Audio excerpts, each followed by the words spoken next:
ஒவ்வொரு ஜனங்களுக்கும் இந்த கிறிஸ்துவின் சுவிசேஷம் தேவையா இருக்கிறது.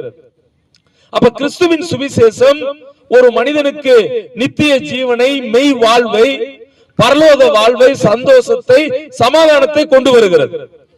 லூக்கா எழுதின சுவிசேஷம் 2ஆம் அதிகாரம் 10வது வசனத்தில் இப்படி நாம் வாசிக்கிறோம். இதோ பயப்படாதிருங்கள், எல்லா ஜனத்துக்கும் மிகுந்த சந்தோஷத்தை உண்டாக்கும் நற்செய்தி. அந்த நற்செய்தி என்ன?